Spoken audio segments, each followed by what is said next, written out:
للعلم عائشة كان لسانها قذرا فحاشا سبابا إلى أقصى درجة.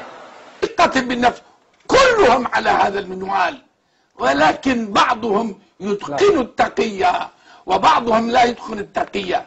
إن ياسر الخبيث لم يأتي بهذا المقطع من نفسه، هو مسطور في كتبهم، هو مكتوبا في أمهات عقائدهم. هذه عقيدة اللي بيعتقد هذا القرآن كامل وما في قرآن عندهم كافر، هم اللي كفروا.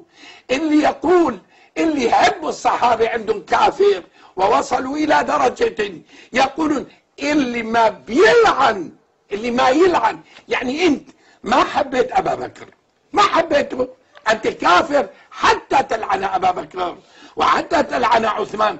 ما هو فاضي يسمع هذا الكلام الذي تهتز منه الجبال وتتقطع به الأرض، لأنه ينقل من الإيميل، لأنه جاء مدد من المهدي.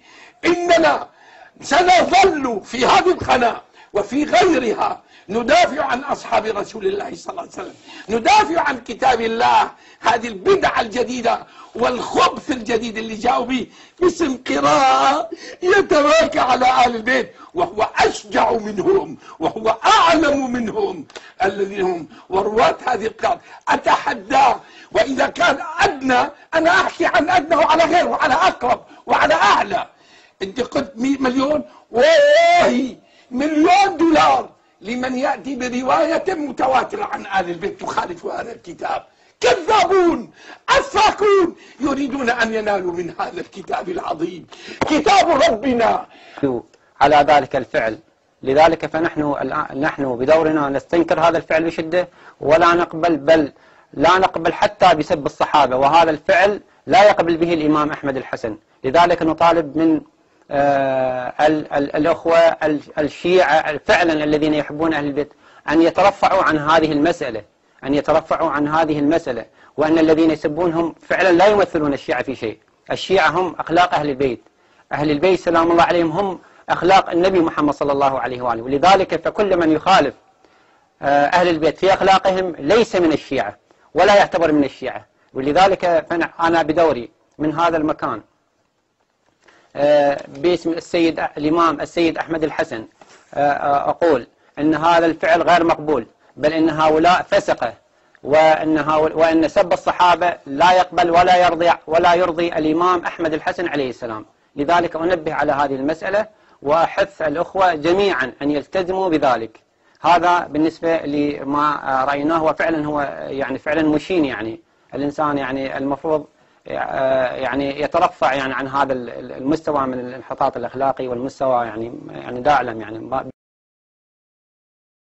إيه سؤالي الآن.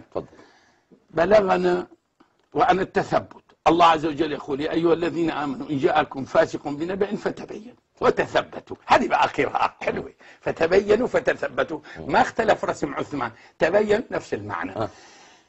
أن زوجة المهدي تتمتع، صحيح هذا ولا غير صحيح؟ أرجوك أستاذ عدنان، هذا الكلام لا يصح. هذا الكلام أستاذ عدنان لا يصح. هذا الكلام لا أقبل بهذه الإهانات، لا أقبل. أنت رجل دين، أنت رجل دين والناس تسمع. هذه شبهات لا أقبل أن تطالب. أستاذ محمد، هذا الكلام لا أقبل به. أنت في مناظرة علمية. لا أقبل به. أنا لا أقبل به هذا الكلام. يحترم مقدسات. أنا جالس هنا في مناظرة علمية والرد بالأنبياء. هذه أيها المسلمون، والله ما فعلت ذلك إلا عمدا وما أسأت الأدب. سألته سؤال، فالتمتع عندهم سنة شرعية، فسألته هل هذا في تمتع؟ الشيخ عدنان أرجوك رجاء، أنا ما هذا الكلام ليس مدار البحث، وأنت تقول أنا أبو مدار البحث. أنا لا أقبل، أنت تقاطعني عندما تخرج، وأنا من حقي أن أقاطعك عندما تخرج من هذا المسألة. تفضل يا شيخ، تفضل. أنا لا أقبل هذا الكلام. خارج برا، عايز يهديك، عايز يهديك كل سبب العلم. أيها المسلمون، أرأيتم حميته لزوجة المهدي؟ أقل ما أقول ربما يكون مسلم بس مجنون. أرأيتم وأنا ماذا قلت؟ ما اتهمتها بالزنا، أنا قلت له ممارس فريضة عندك. لا تخاف لا تخاف. ما اسمح انا ما لا ازاي انا ما اسمح يعني تسمع بسبب يخرج عن نقطة البحث. أنا مناظرة. لا خارج عن نقطة البحث. لا خارج عن نقطة البحث. عندك من أدوات. لا خارج عن نقطة أستاذ محمد. هذا الكلام هذا تهرب. الكلام هذا هروب من المناظرة. هذا هروب من المناظرة. المحور المناظرة محور علمي. هذا هروب من المناظرة. اسمعوا يا أخو. نعم. اسمع التعليل يا شيخ صادق، اسمع التعليل. تفضل.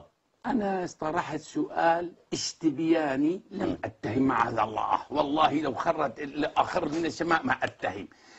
أما مجرد السؤال عن زوجة النبي ثار، يا ليته ثار. ليس لنا علاقة بهؤلاء الذين يا ليته ثار، لكن جلس هكذا لما سمع ذاك الوغد الحقير الخبيث ياسر وهو يتهم عائشة، فجلس هكذا. والله يا عمر لا يكون لي بينك وبينك شأن، لأنكم ما تحضروا المقاطع. جلس هكذا وقال إمامنا المهدي دقيقتين أتكلم. إمامنا المهدي منع، لاحظوا، إمامنا المهدي منع الكلام عن عائشة، لكن لما تكلمنا عن زوجة إمامه صار، وأنا ما قلت يأتي بأمر شرعي، صار وغضب وزمجر. أما على أم المؤمنين فما رأينا زوجة سيد البيت. قلنا قولنا فيها الذي أدعى أمير المؤمنين وانتهت المسألة. وقعت في فخ يا سيد صادق، وقعت في فخ.